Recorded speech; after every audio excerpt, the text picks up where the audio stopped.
Hi, everybody. Welcome to Vision 360, where we look at cybersecurity from every angle, starting with the foundation and extending through corporate governance and beyond. I am your host, Matthew Webster, and I focus on solving cybersecurity governance by helping organizations align security with business strategy. That means emphasizing governance, resilience, communication, emotional intelligence, and practical risk management.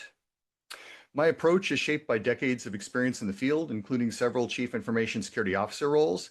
I've worked with leadership teams through training, workshop assessments, and direct advisory support, always with the goal of making cybersecurity a strategic business asset and not a technical afterthought. Today, I am truly honored to have Jack Jones here. If you're not familiar with him, he is the father of the FAIR model, and he's going to explain that in a few minutes here, what that is. But he is joining us today, and that is very exciting. So Jack has revolutionized how organizations approach and quantify risk, bringing clarity and precision to an area that has long been seen as intangible and sometimes even unknowable. So I'm excited to dive into his experiences and insights and his lessons that he's learned over his remarkable career in risk management. So, Jack, if you could, go ahead and introduce yourself a little bit, far better than I ever could. Then explain a little bit at a high level, like a 50,000 foot view, what is FAIR for the people who may not be familiar with it? And that'll help us move into some of the questions from there. Okay, sounds good. So I've been involved in technology since the early 80s and in the security side of things since the late 80s when viruses first raised their ugly little heads in our problem space. I spent a few years in the intelligence community. I've done attack and penetration work. I've had various consulting roles. I've been a CISO for 3 different companies, including a Fortune 100 company. Created the FAIR model at that Fortune 100 company because I needed something in order to keep my job because they were asking questions I couldn't answer otherwise. I then co-founded a software company that provided a commercial solution for applying FAIR. Co-founded the FAIR Institute, which is a global organization of about 17,000 people. It's a community dedicated to helping the profession advance in the space. And then most recently, I created a new model called the FAIR Controls Analytics model, which defines what I refer to as controls physiology. If you think about your typical control standards like NIST CSF or 853 or PCI DSS, that's analogous to anatomy. It tells us the parts, the things that could be part of a security program. But what it doesn't tell us is how those parts affect risk individually and as a complex system. So, and now I'm an independent advisor to a number of different companies in the space. Fantastic. Thank you so much. So when you're working on this, creating FAIR, what were you trying to solve? What are the key issues that were out there? Because obviously you're not doing this out of the blue.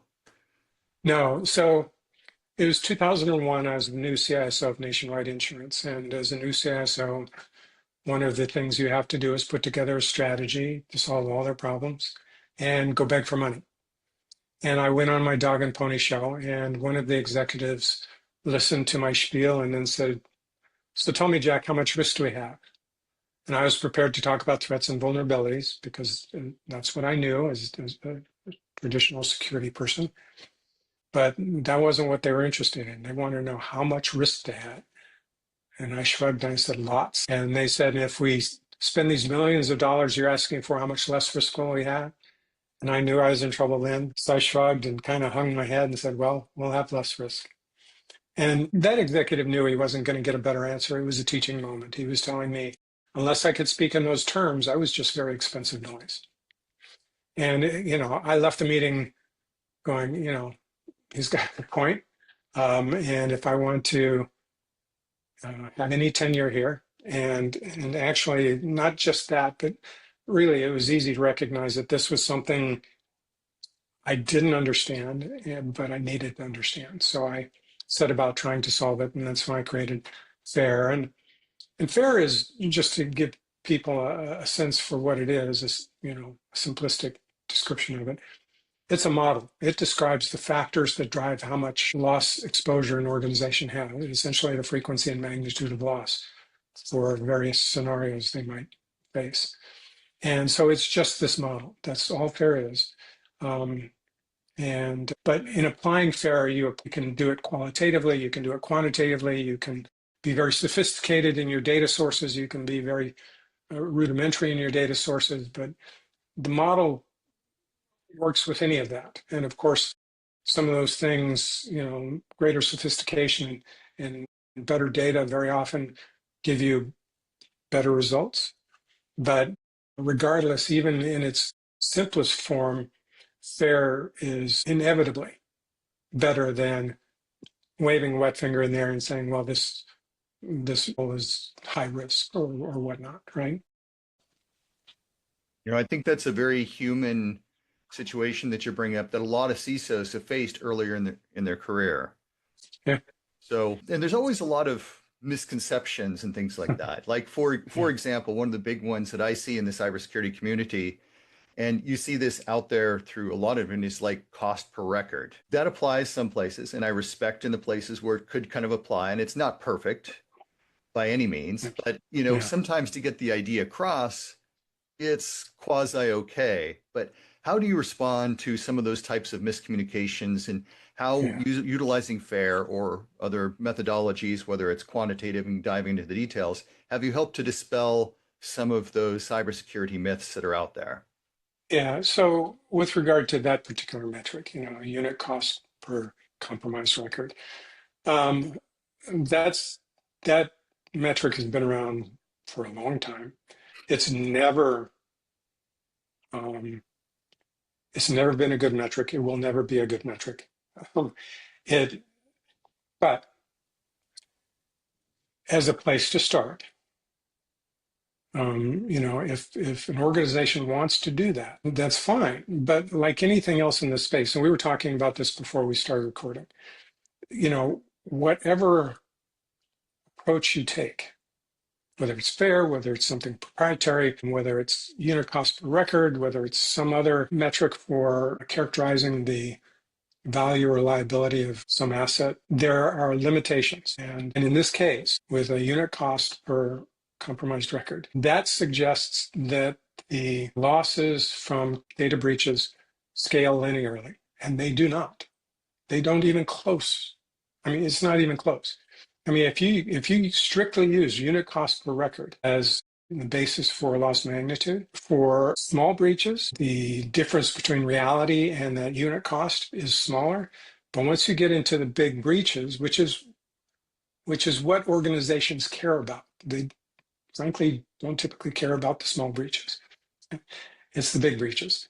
And in big breaches, the numbers using strictly a unit cost per record are so incredibly unrealistic that it's almost guaranteed misinformation. So, if for some reason you want to analyze, maybe you're a very small organization and you don't have that many sensitive records, then all right, go ahead and use the unit cost per record. You won't be too far off probably. But if you're talking about hundreds of thousands or millions of records, just recognize that using that is going to misrepresent, and generally by quite a bit.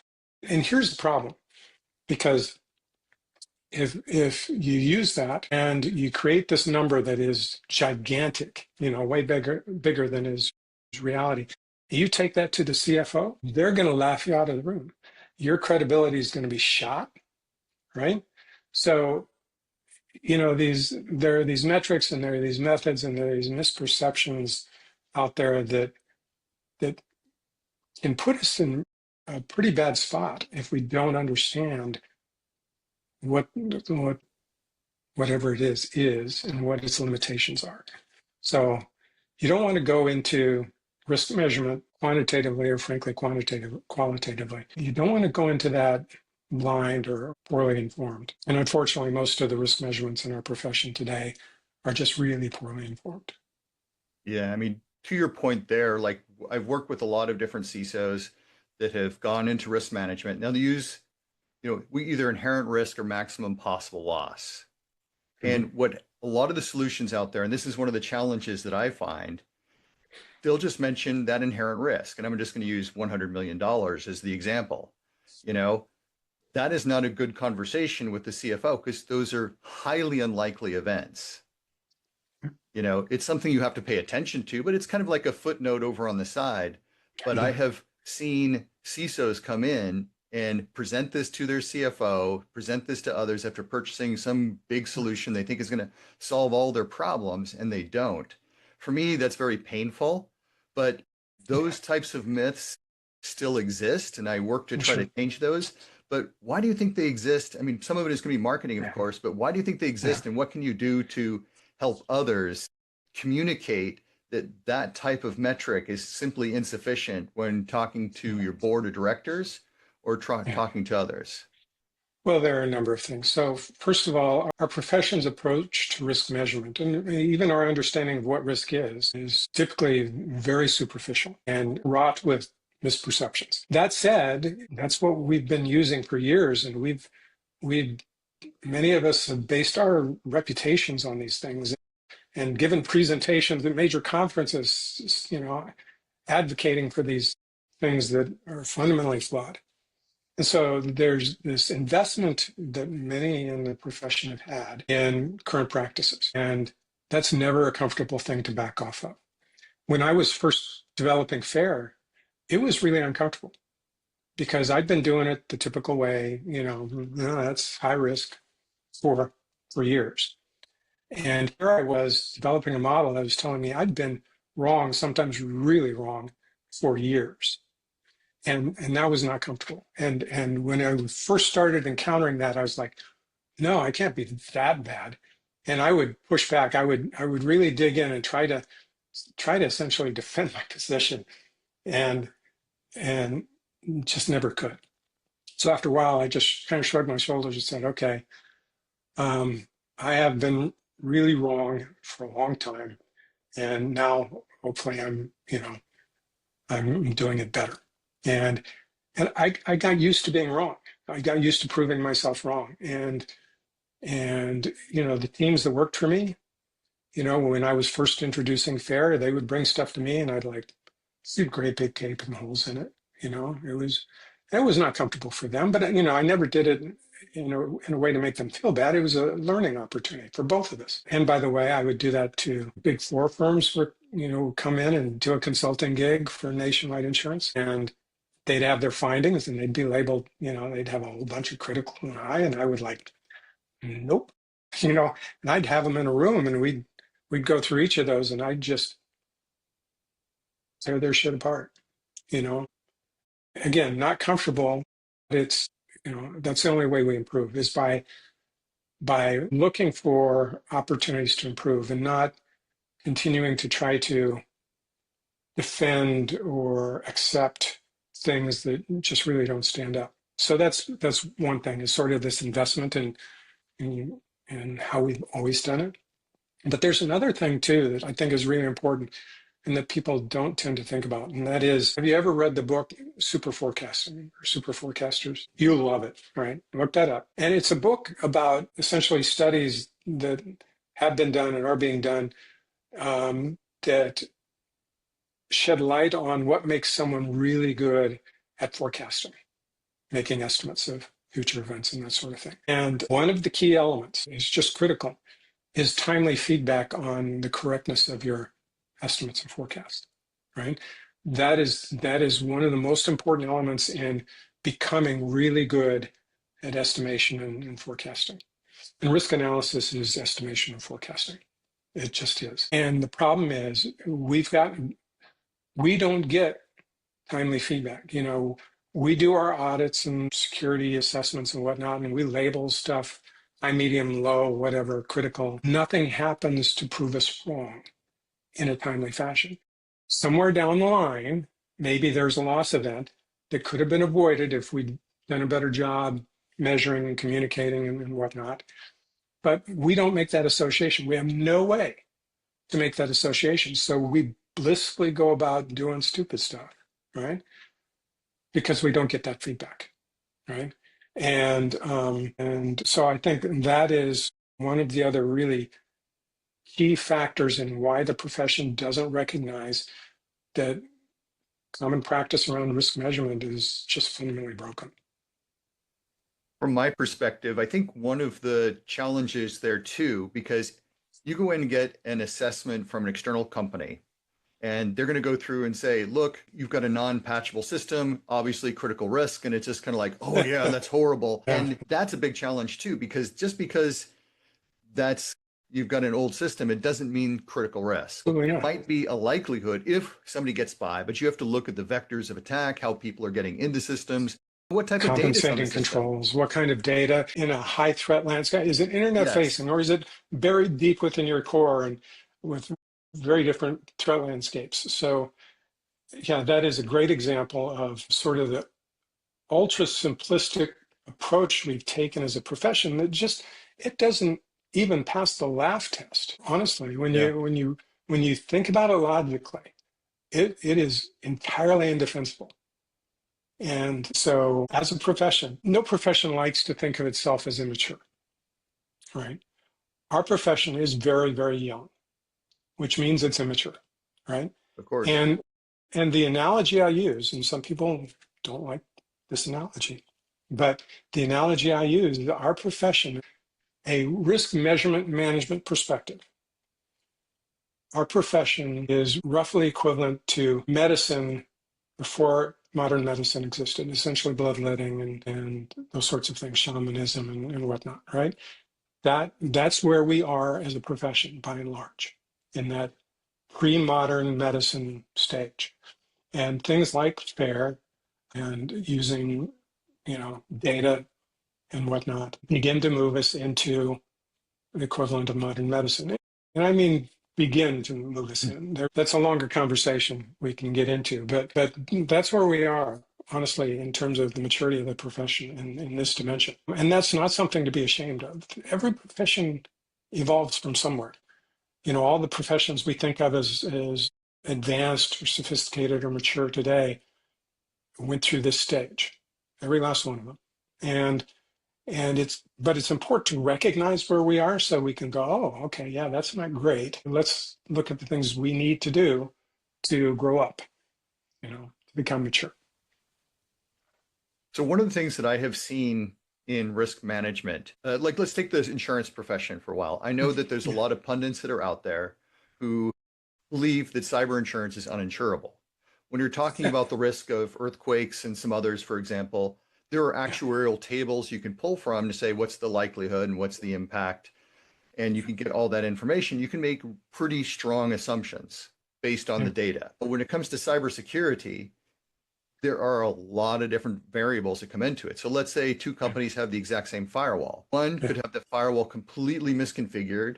Maybe they didn't patch it. Maybe they've got yeah, new rules in place. And yeah, another one could be absolutely perfect, doing everything right. They've configured it, they're watching it, all that kind of stuff. And that's just one tiny, tiny example yeah, within the information security profession. So when I had first met you, I talked about the Dunning-Kruger effect. For those who don't understand even the cybersecurity side of the house, much less the risk side of the house, it is very easy to make misunderstandings. You yeah, have to really understand that. But cyber insurance is saying, no, we don't know. We've got public-private partnerships that are in place that are trying to figure out what is that maximum possible loss because they can't compute it right now. They usually go to like the 99.5, yeah, but in terms of the impact, but that's a whole yeah, nother can of worms. So what are your thoughts yeah. regarding that? Yeah, so you're right. The insurance industry has really struggled to deal with the cybersecurity space. And part of the problem, I would submit, is that they have relied on, again, those very superficial understandings and practices, you know, conventional wisdom stuff, right? And it's not helping them make well-informed underwriting decisions, right? But they keep going back to that well, at least from what I'm seeing. Now there are exceptions, right? Um, I know a couple of insurance companies who are beginning to take a more nuanced and sophisticated approach, but I think they're in the minority.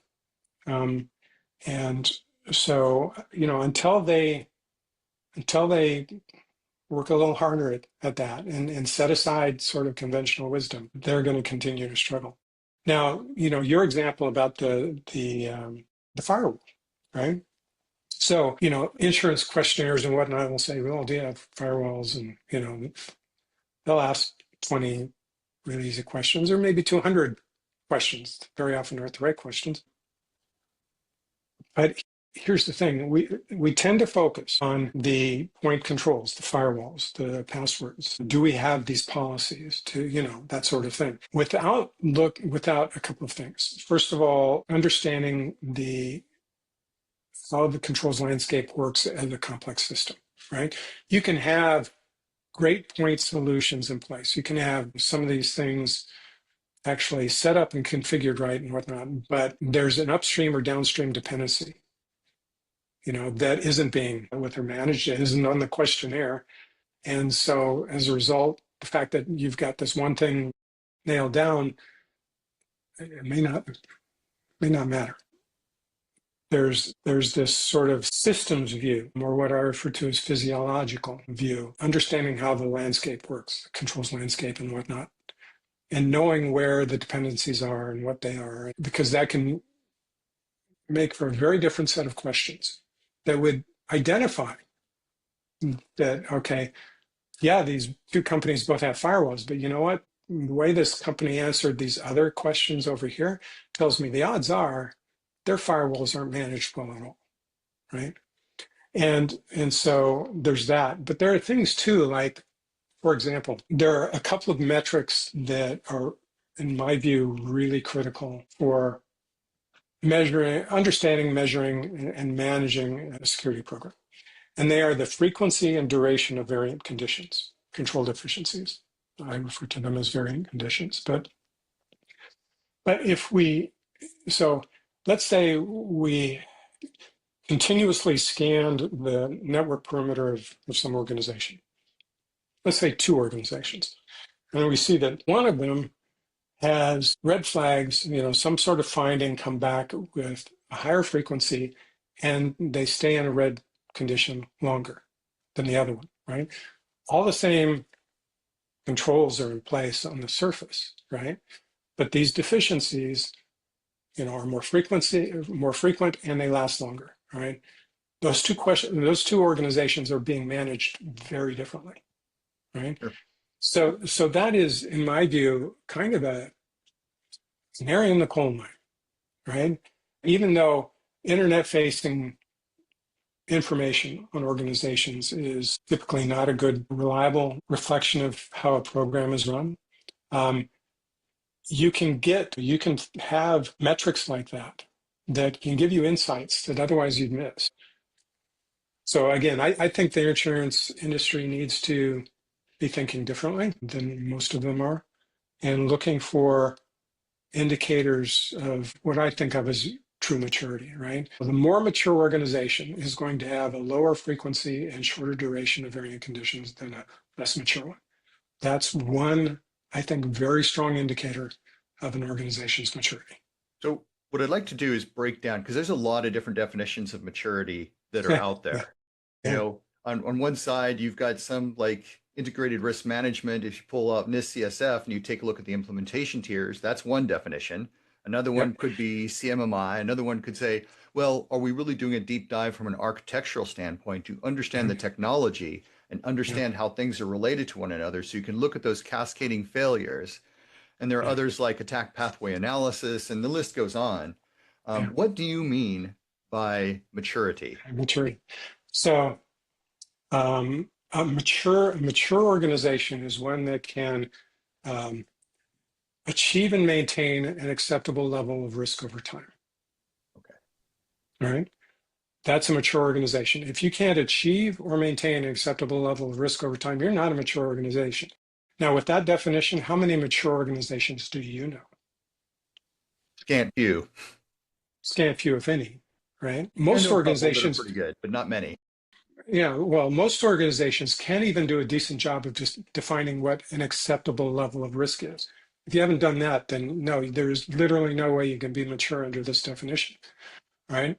And the ability to maintained. So let's say hypothetically an organization, new CISO, new budget, they go in and they just start doing stuff, right? And they're doing the stuff they think makes sense, right? And maybe they're following the CSF or Lord knows what. And so they're making all these changes. And let's say they complete their implementation of their strategy. Great. Are they able to maintain those conditions over time? Again, which is key, because it's one thing to achieve, it's one thing to implement and, put things into place. It's a very different thing to maintain that over time. And so there are organizations who, point in time, maybe they're preparing for some regulatory exam or whatnot, right? They sharpen their pencils and they do a bunch of stuff, and then they close a bunch of gaps and whatnot. And so they look pretty good at that point in time, right? But can they maintain that over time? And frankly, in that effort, did they even achieve their acceptable level of risk?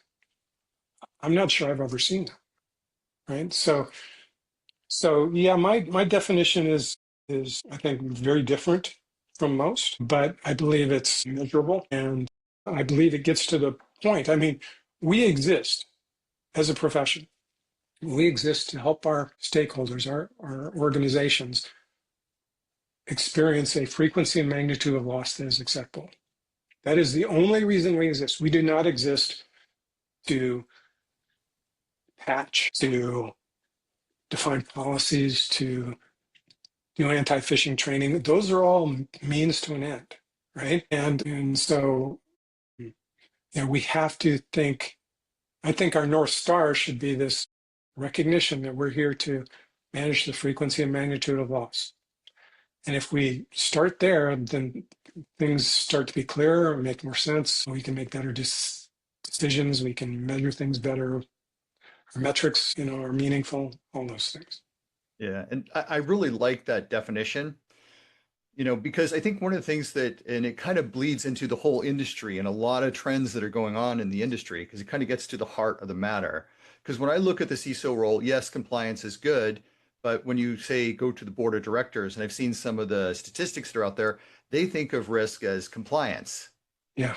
And that is just not how a lot of CISOs tend to look at things. A lot of CISOs tend to look at things from a risk perspective. So getting past the bias, because let's be real, cybersecurity has a lot of acronyms. It is tough for people to understand. And then communicating that, I think that is really important. We can talk about dollars and cents, but we've got to be able to back it up with why do we think that X, Y, and Z are true? I mean, there's risk tolerance and appetite. Like I like to do qualitative, quantitative mapping, but then recognizing that risk tolerance or appetite is going to depend on the context within the organization. They could feel this, the risk tolerance is one thing over here for this business unit, but not for another, or even for individual systems. So sometimes you need to get very granular, but how would you get past or trying to communicate some of those? Because those are real challenges that I think CISOs are facing today. What are your recommendations? Well, I think you're right. A lot of boards and executives still think of compliance as risk management. It plays a role in risk management. If you are subject to some sort of stakeholder expectations, maybe the regulatory, maybe the contractual, with business relationships, whatnot, right? There are these expectations, and assuming those expectations are logical and appropriate, which very often they aren't, but assuming they were, then being compliant means you have potentially less risk than if you weren't. But even as I say that, I know I'm wrong. Here's why.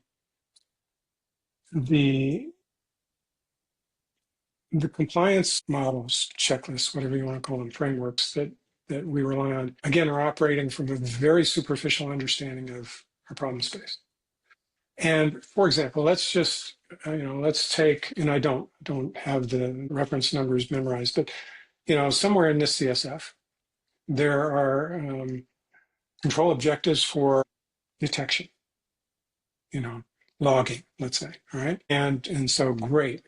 And maybe our organization is like, we do logging, great, right? Wonderful. That buys down almost no risk whatsoever. because logging is dependent on two things. One is anybody or anything actually looking at the logs, right? And even if they're looking at the logs, are they able to recognize normal from abnormal? So those three things, having visibility, the logs, having monitoring, somebody or something looking at the logs, and recognizing normal from abnormal, those have a Boolean and relationship. And so if any one of those three is bad, detection doesn't occur. Doesn't matter if the other two are great, you're still screwed.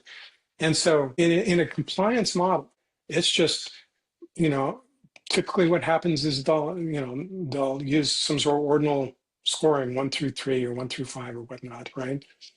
And say, all right, we're a 3 at this, a 2 at this, and a 1 at this, right?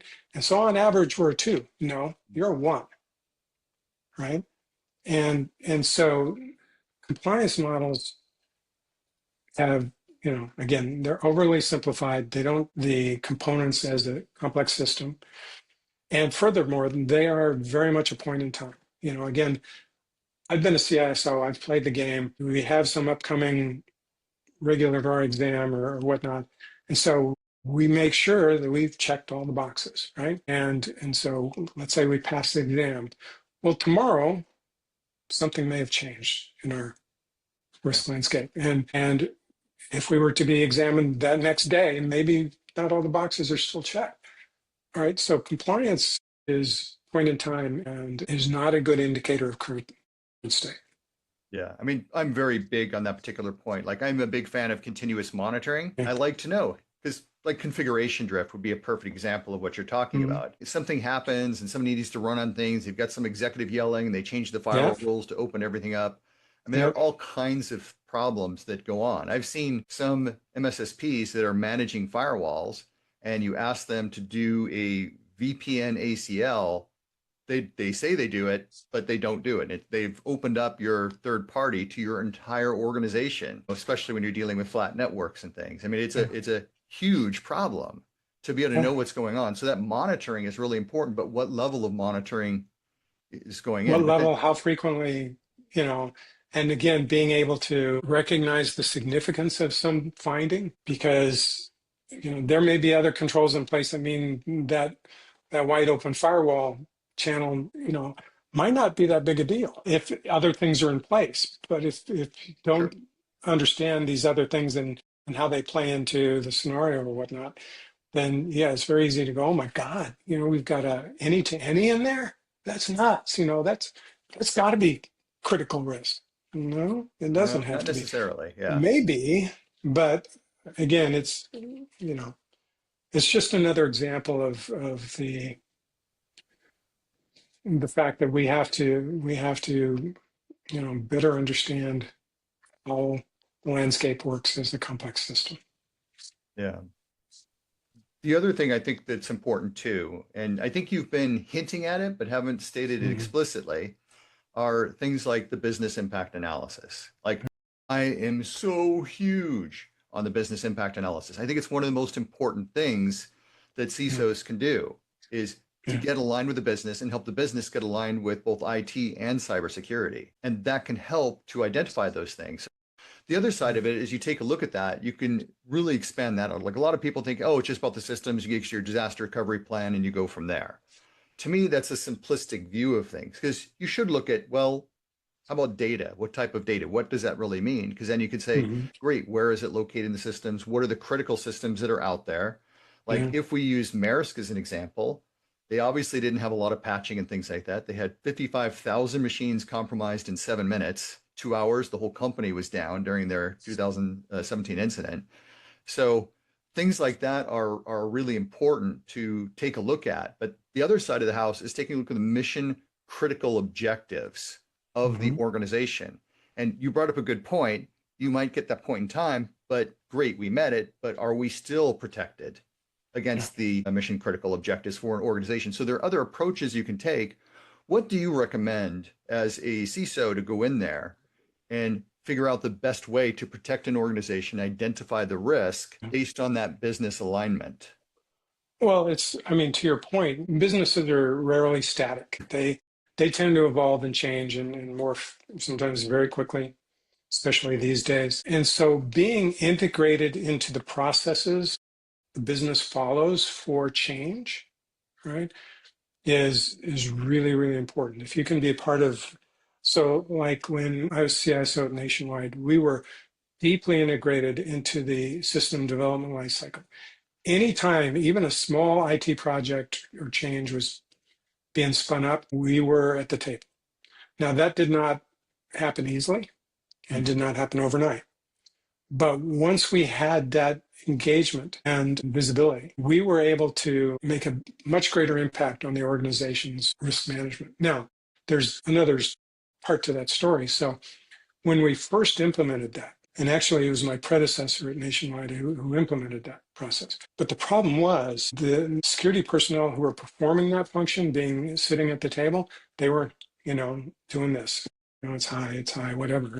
And the business was going, gee, man, Christmas, everything is high to these people. So they ignored us. We were there, but they were ignoring us, right? And so when I developed FAIR there and trained my folks in it and whatnot, that's the first place we were applying it is in those SCNA, our SCNA security certification accreditation process. And the first thing that happened was the number of high or critical risks we identified went down by an order of magnitude. In other words, we had been labeling things high or critical risk at a rate 10 times what they deserve to be, right? Which meant a couple of things. First of all, we were no longer looked at as chicken little. When we said something was high risk, we could show our homework. We could say, this is why, this is, and whatnot, right? So they began to believe us and they began to care. They actually put into place a policy that said no project can go into production if it has high risk attached to it. Right? That wasn't my policy. That was business policy. The other thing that happened was my problem became I didn't have enough people on my team to go to all the meetings we were being invited to. How many organizations have that problem? Yeah, right? that's a good Because problem. we weren't seen as the Department of No, right? We were seen as actually adding value. All right. And again, that's because we were measuring risk and communicating about risk way more effectively than we had in the past. So let's break into that a little bit because I think that's a really critical point that I think the viewers could really get a lot out of.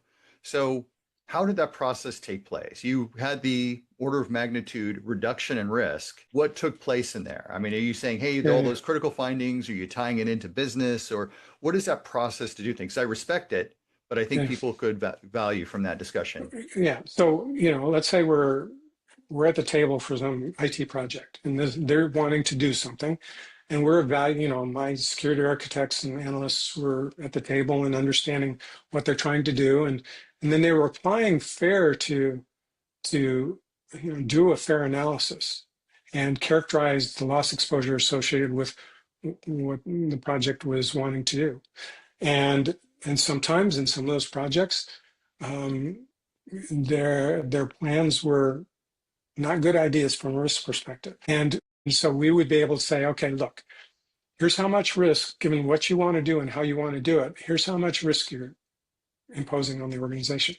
But if you change this is how much risk you have, right? You're introducing, right? And at first, one of the other things I had to do was I had to go to the executive and say, all right, we're changing how we're measuring risk, right? And so you will see a difference when we're reporting, right? It will look differently. Feel free to ask us how we arrived at our results because we can show our homework. We want to show our homework, that sort of thing. And once they got a feel for what we're doing and whatnot, they loved it again, which is why we started being invited to meetings rather than crashing meetings. But the other thing that was sort of an unforeseen benefit from that was that, the security or the IT architects and engineers and developers and whatnot who were at those tables with us and going through those conversations about risk and whatnot, they were learning through osmosis about risk through this lens, right? And after a while, my folks would go to meetings and wouldn't have to say a thing because the other people at the table were, using our logic and our terms to come to the same conclusions, right? And so, so that was great to see. But it also, the other thing it did, again, because it wasn't like our opinion about high risk versus their opinion, um, the the friction that often occurs in those sorts of circumstances where security is evaluating something or somebody, that friction almost vanished because we were using consistent terms and a consistent model. We could show our work, we could explain and debate and that sort of thing very differently. So, it was, the from first implementation of sort of introduction of FAIR into the SCNA process to the point at which executives were like thinking this is great, and we were no longer the pariahs in the room. That was probably 6 to 9 months. Sure. Yeah. So were you going into the financial risk as well, or were you just talking about the low, moderate, high? What was some of the approaches? Because Yeah, I'm very yeah, big on the risk culture. I think that's yeah, really yeah, critical. And you're talking about a great story that yeah. illustrates just that. And so some of it is about Yeah, the controls, the IT and security yeah, controls, but there's yeah. more to it than that, if you could There elucidate. is. Yeah. So in the early days, FAIR was qualitative. It took longer to develop the quantitative practices and whatnot around that and get people trained up on making good quantitative estimates and whatnot. So in the early days, it was qualitative. And we still, again, because we were approaching the analyses logically and such, and we had very clearly defined scales, qualitative scales, right? Then it was still very, very effective. It was only gradually we introduced it quantitatively. And that's when we could begin to do like ROI analyses and those sorts of things, which you can't do qualitatively. Sure. So, yeah, That's fair. Oh, no pun intended there. it happens all the time. Yeah. So one of the things that I see too, because like when you talk about something like FAIR, to me, I look at it as such an open model if you want to play it that way. I know that you've talked about, hey, you can get your cyber risk, which is one part of it, but then there's operational risk. It's very easy to tie it in. But to me, the FAIR model could be taken outside of the technology realm and thrown into ERM, and you could apply that Yeah, to legal 100%. or to anything. And it's a Anything. very easy transition. Have you done that in the past, or is Oh, that yeah. part of the risk building process for the organization, or what does that look like from Yeah. your perspective? Yeah, 100%. So FAIR is agnostic and can be applied to any form of risk. And it has been applied to health and safety, natural disasters, armed conflict, active shooters, legal, regulatory, you name it. I mean, I've used it to analyze my daughter's boyfriend, right? And look for control opportunities. And it was very helpful, I'll say. I'm sure. Um, so it is entirely flexible. And there are organizations, I won't name them, but one of the biggest companies in the world uses FAIR for all its operational risk. Sure. And there are other companies, of course, that they're doing the same thing. And what tends to happen, at least in some organizations, less in some industries, more in other industries, but when the security team begins applying FAIR and the other parts of the other risk domains in the company begin to see it being applied and going, oh, that's pretty cool, right? Very often they'll begin to adopt it, right? Now, in some industries, that's less common because the other risk domains in those organizations may be relatively mature already in a different way, but may at least be well established, not necessarily more mature, but established and less inclined to change. But so that's commonly what happens, though, is the cybersecurity team is using it, and the other risk domains think, wow, that could work for us too. Yeah. I've encountered exactly the same thing because once you start building it, like I've seen building into ERM and everybody's like, hey, that's fantastic. And they work with it. So I've seen exactly Yeah, the same thing. It's electric once it starts happening it and can it be. takes on a Yeah, life of its own. And you are just along for the ride, even though you're leading the yeah. charge in a certain way. How do you think AI is playing into this whole thing? I know that's kind of the big buzzword these days, because it's got its challenges, of course, Mm. and we don't need to go into all of those. Yeah. But where do you see AI is playing in? Because you could take a look at AI, you could get all of the information, say, out of your SIM, your SOC, your tools. You look at the configuration tools, like if you pull in some file integrity monitoring and a whole bunch of other factors, tie it all in, and AI could give you a number, but that also is going to take a long time to train because there's a lot of thoughtfulness that Yeah. really goes into it. To me, Yeah. there's a human side of it, but I could be completely wrong in where AI could be going. So, But yeah, I'd love to get your take on that because that's important. A lot of companies are starting to move in that direction. they are. And that's potentially good news. And I say potentially because it's Potentially, something yeah. you brought up, right? It's the training. And unfortunately, the generic large language models out there, they've been trained on the nonsense that our profession has been documenting for decades, right? And bad practices. And so if you ask an unmodified large language model to analyze risk or to provide metrics on something, 99 times out of 100, they're going to get it wrong and sometimes really wrong. Let me give you an example. So in advance of a presentation I was giving, I asked several of the large language models, what kind of threat event frequency? In other words, how often are organizations attacked using phishing?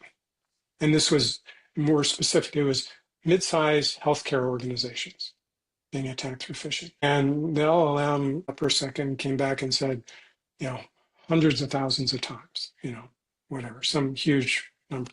I said, okay. I replied to the LLM. I said, all right, now, keeping in mind that the phishing emails themselves are not the attack, it's the campaign that's the attack.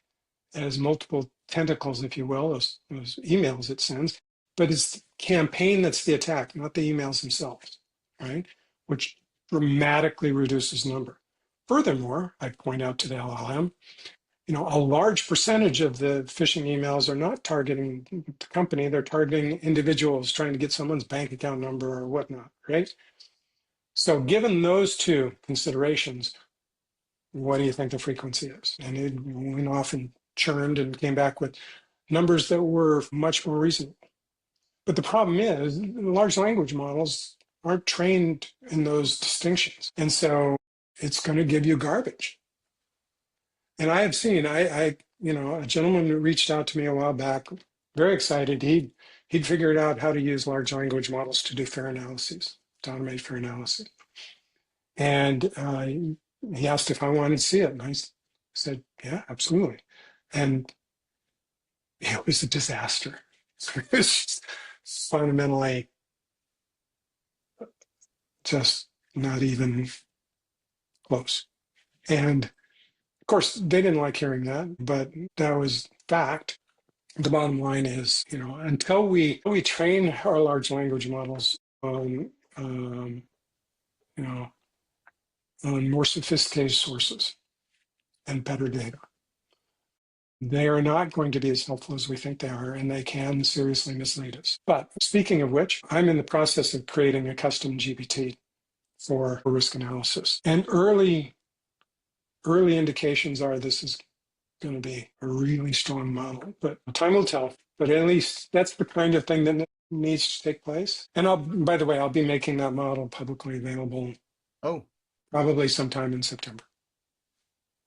fantastic. The other challenge that I see too, and it's when I've looked into some of these risk tools that are on the market, a number by itself is, it's you can't go convince a bunch of board of directors to buy into the programs and the things that you need to Yeah. do to protect it properly because some LLM spat out a number. Yeah. Because you're Yeah. still dealing with human beings who need to understand what's going on. If you just point to the LLM, oh, the LLM told me, that's going to be a problem. Yeah, that's going to So be a problem. getting the LLM to communicate effectively with the person Hmm. who's doing that and then being able to go from there. Because to me, it's not just about accuracy. There is a strong human component in Hmm. communicating that risk to others so they trust that judgment. Yeah. Like you have the expertise, you're a risk expert. You can look at it and say, okay, that's reasonable. But clearly you had another person. It goes back to that Dunning-Kruger effect. You know, they had a different view, the person who was showing you what they had done with an LLM. And there's a lot of training too, because to me, it isn't just about the LLM. Let's take the LLM out and stop training it on just generally available public data. because that's wrong. Because I think that's one of the areas that CISOs get wrong too. We go Yeah. pull stuff out of all these different reports. Well, some is accurate, some are not, and it's very Yeah. difficult to try to sift through that. And yeah, not only sifting through it, but then applying the data correctly. Because you can have data. Or again, back to that phishing example, phishing email example. Our anti-phishing tools might tell us exactly how many phishing emails we're seeing. But again, those tools aren't differentiating campaigns from the individual emails. They're not, characterizing attacks against the organization versus attacks against individuals. So even though you've got this wonderful store of raw data, the interpretation and application of that requires, Sure. again, this deeper understanding. Yeah. And that definitely does take some time. So when you're considering some of this stuff, how do you see the future of risk management going? When you consider all the different variables we've spoken about today and things we haven't spoken about, where do you think risk management is going in the future? Well, it's inevitably, unless we decide to go back to the Stone Ages, which Lord knows we might, it's inevitably becoming quantitative. For your listeners, if you're not enthused about the idea of quantitative risk analysis, you're not alone. But this is one of the things you're either going to be on the bus or under the bus, because it's going to happen, right? It's like modern medicine, inevitably evolved, and not tell you what, the medical practitioners that were doing bloodletting and whatnot, they were not enthused about this notion of modern medicine. It was complex and foreign and whatnot.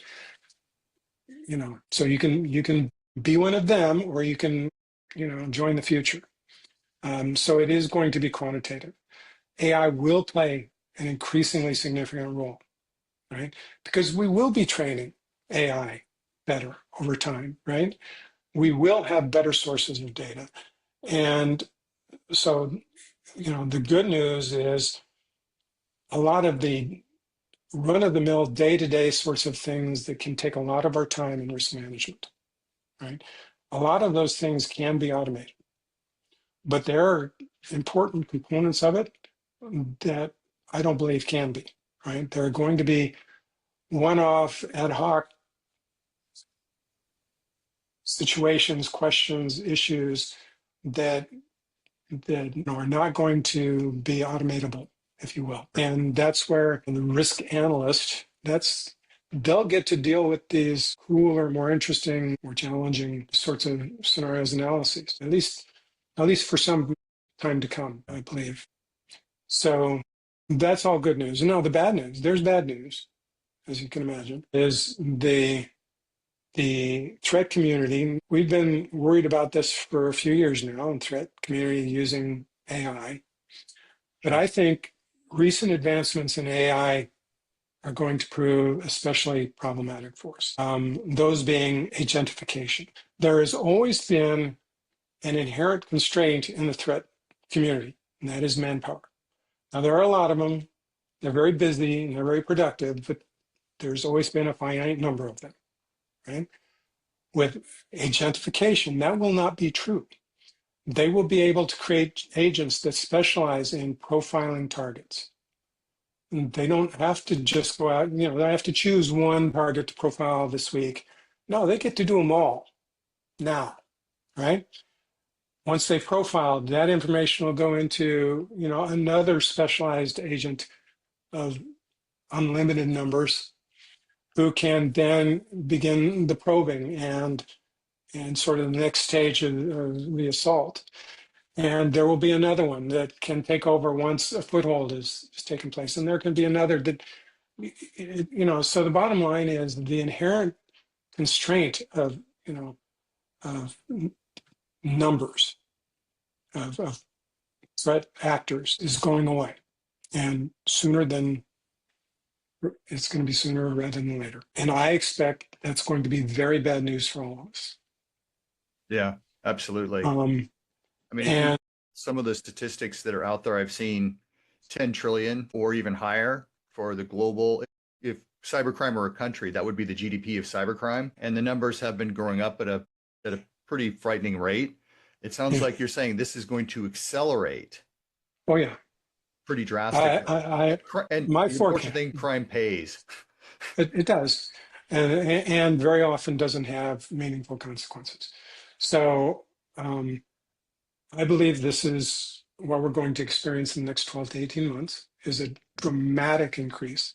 And there's nothing we'll be able to do in terms of our own agentification of security to counter it at the same pace because we don't get to play fast and loose. We have to follow rules. We have to be thoughtful in development and whatnot, right? Whereas they don't have to do any of that stuff. So, they will be moving faster than we are in that dimension. And that's not, that Yeah. doesn't bode well for us. I think, if I were king for a day, um, I would I would work very hard on establishing a way of ensuring or raising the odds, raising the level of risk to threat actors. And that might very well take changes in law and in and international relationships where we treat it as an act of war, essentially. If a country is supporting actors who are essentially crippling global economy, which is what that would represent, right? That's an act of war. Sorry, it just is. And that means the gloves come off. And because I'm not an expert, but sitting here today yakking about it, I don't see an alternative Sure. because I think the consequences are potentially that dire. But maybe I'm wrong. Hopefully I'm wrong. I would love to be wrong. Yeah. I definitely understand that because you start to get the agents on there. There are so many flaws that are going in where you don't even have to do anything, but it automatically triggers things. So the user is Yeah, completely out of the circle, yeah, with some of the yeah, stuff. And then you have the lack of control that you have when you have agents communicating with one another. yeah. My hope is that at least for the short term, this gets pushed off a little bit, that a lot of the AI agents people don't want, and they don't want the agents even communicating with one another simply because of the fallibility of the program. So that when you're Yeah. starting to get different types of data, it just does not work at the speed a lot of people are talking about, and the accuracy isn't there because you start multiplying Yeah. inaccuracies between different sorts of data sources. It's a Yeah. huge challenge. It is. And I think you're 100% right. So corporate adoption of agents is, I think, one of the key constraints is data readiness, and that's true for the, you know, the business use cases outside of security as well as the security use cases. That data readiness. Unfortunately, the bad guys, they don't Sure. have the problem in the same way. Yeah, definitely. So I'm going to end on one final question. So if you could wave your magic wand Yeah. and get CISOs on board with something when it comes to risk management, or risk quantification, what would that be and why? Yeah, it's so one of the big obstacles beyond just I think a lot of people are uncomfortable with quantification because they don't have experience with it. But one of the big things, if I had to choose one thing, I would say don't let perfection be the enemy of improvement, right? Because a lot of people expect high levels of precision in quantitative analysis. Precision isn't the game here, it's accuracy, and those are two very different things, right? And I can measure something to some 3 decimal points of precision, but I may be orders of magnitude off. Sure. Whereas, I may choose instead to estimate some value using a range based on the uncertainty I have in the quality of my data. So there's this range rather than a point estimate. That's okay. That is still light years beyond its medium, right? I agree. So do not look for high levels of precision in risk measurement. That is actually a red flag. If something's giving you a point estimate, yeah, yeah, you probably want to think twice about I using the agree. value. So that is, I think, just again, one of many things that I think if CISOs understood that and had their expectations based on that, then they would be more receptive to this, and they would also, even when they go to adopt something like FAIR or cyber risk quantification, they don't count the grains of sand on the beach when they're doing measurements, right? Sure. Because, the tide rolls in and the sand isn't, and have the same number of grains of sand on the beach, right? So it's the same thing. There are diminishing returns for high levels of precision or higher levels of precision in risk measurement. And the costs are, go up greatly trying to get perfect data. So I would yeah, argue don't in go many there. cases, you can't get perfect data. No, Just in all you cases, you get cannot get perfect data. reasonable buy-in. Yeah, absolutely. Ballpark is better than a wet finger, high, Yes, medium, low sort of thing. every day of the week. So, well, thank you very much. I think this has It's been been very fun. educational. You have brought a lot of insight. We loved hearing your wisdom and your stories and your background because you took a lot of the ideas and you really made them accessible for the average everyday person. And I thank you very much for your time and your wisdom and being here today. It was a pleasure No, having you. thanks. Well, it's been fun. I really appreciate the opportunity. Thank you. Bye bye.